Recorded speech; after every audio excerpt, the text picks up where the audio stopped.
সদ্য দেশব্যাপী ঘটে যাওয়া নিট কেলেঙ্কারিতে কেন্দ্রীয় সরকারের সিবিআই তদন্তের নির্দেশের প্রতি সমর্থন বিরোধী দলনেতা শুভেন্দু অধিকারীর। আবার নন্দীগ্রামে চারদিকে যেভাবে বোমার কারবার লক্ষ্য করা যাচ্ছে তাতে ওই জায়গা বোমা বারুদের শিল্পে পরিণত হয়েছে বলেও কটাক্ষ করেন শুভেন্দু অধিকারী।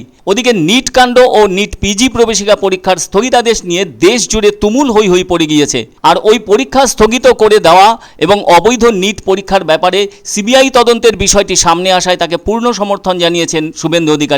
তিনি বলেন, কেন্দ্রীয় সরকার জানে কিভাবে কি করতে হয়, আর কেন্দ্রীয় সরকার তো কড়া পদক্ষেপ নিয়েইছে। উল্টে শুভেন্দু অধিকারী বলেন, রাজ্য সরকার সেক্ষেত্রে এ ধরনের কোনো পদক্ষেপ গ্রহণ করে না, বরং যারা দুর্নীতিগ্রস্ত এবং এ ধরনের উল্টোপাল্টা কাজ করে যাচ্ছেন তাদেরকে বাঁচানোর চেষ্টা করে থাকছে বলেও অভিযোগের সঙ্গে জানান শুভেন্দু। পিজি এন্ট্রান্সের ব্যাপারে স্থগিতাদেশ সম্পর্কে বলেন, এটা অবশ্য তদন্তের একটা পাঠ। তিনি আরও বলেন, সাধারণভাবে কেন্দ্রীয় সরকার যে অ্যাকশনগুলো নিয়ে থাকছে পশ্চিমবঙ্গ সরকারের ক্ষেত্রে সেই অ্যাকশনগুলো নেওয়া হয় না। এখানেই মোদিজির সরকার বা কেন্দ্রীয় সরকারের সঙ্গে পিসির সরকারের তফাৎ।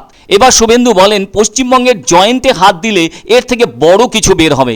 অন্যদিকে তিনি বলেন, নন্দীগ্রামে বারে বারে বোমা উদ্ধারের ঘটনা সামনে আসছে। এ থেকে পরিষ্কার নন্দীগ্রাম বোমা শিল্পে পরিণত হয়েছে। উল্লেখ করা দরকার, নিট পিজি এন্ট্রান্স এবারে স্থগিত করে দেওয়া হয়েছে, কেননা প্রবেশিকা পরীক্ষার একদিন আগে স্থগিত করে দেওয়া হয়েছে নিট পিজি এন্ট্রান্স। কেন্দ্রীয় স্বাস্থ্য মন্ত্রক জানিয়ে দিয়েছে কবে সেই এন্ট্রান্স হবে সেটা পরে জানানো হবে।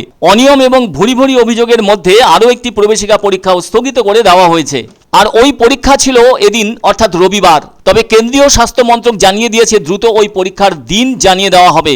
অন্যদিকে কেন্দ্রের এক বিবৃতিতে বলা হয়েছে, পরিস্থিতি বুঝে আগাম সতর্কতামূলক পদক্ষেপ হিসেবে ওই সিদ্ধান্ত নেওয়া হয়েছে। সেই সাথে সমস্ত পড়ুয়াদের কাছে কেন্দ্র ক্ষমাপ্রার্থীও বটে। সকলেই জানেন, ডাক্তারি পড়ার ক্ষেত্রে স্নাতক স্তরে ভর্তির পরীক্ষাই হলো নিট, আর স্নাতকোত্তর স্তরে অর্থাৎ MBBS এ ভর্তির পরীক্ষা হলো নিট পিজি। ফলে নিট যদি ন্যাশনাল টেস্টিং এজেন্সি বা NTA করায়, তাহলে নিট পিজি নেওয়ার দায়িত্বে রয়েছে national board of examinations in medical sciences. আবার অ্যাডভান্সড মেডিকেল নলেজ পরীক্ষাও বলা হয়ে থাকে নিট পিজিকে। কিন্তু ওই দুটি পরীক্ষাতে ব্যাপক অনিয়ম ও দুর্নীতির অভিযোগ উঠেছে। প্রশ্নপত্র ফাঁসে কোটি কোটি টাকার লেনদেন, সন্দেহজনকভাবে নির্বিচারে গ্রেস মার্কস বন্টন এবং অনিয়মের অভিযোগ উঠেছে নিট নিয়ে। প্রশ্নপত্র ফাঁসের খবর পেয়ে বাতিল হয়েছে UGC নেটও। আর এত বড় পরীক্ষার পদ্ধতিতে সংশোধন আনতে ইসরোর প্রাক্তন চেয়ারম্যানকে প্রধান করে উচ্চ পর্যায়ের কমিটিও গঠিত হয়েছে। এই পুরো ব্যাপারটিকেই শুভেন্দু অধিকারী কেন্দ্রীয় সরকারের উল্লেখযোগ্য পদক্ষেপ হিসেবে জানিয়েছেন। এদিন তিনি অবশ্য পূর্ব মেদিনীপুরের কাঁথি পুর এলাকার 17 নম্বর ওয়ার্ডে RSS এর প্রতিষ্ঠাতা শ্যামাপ্রসাদ মুখার্জির প্রয়াণ দিবস উপলক্ষে ওনার প্রতিকৃতিতে মাল্যদান করে শ্রদ্ধা নিবেদন করেন। আর এরপরই তিনি নিট প্রসঙ্গে সাংবাদিকদের প্রশ্নের উত্তর দেন। কেন্দ্রীয় সরকার ভালো জানে কোনটা কি করতে হয় এবং তারা কড়া পদক্ষেপ নিয়েছে।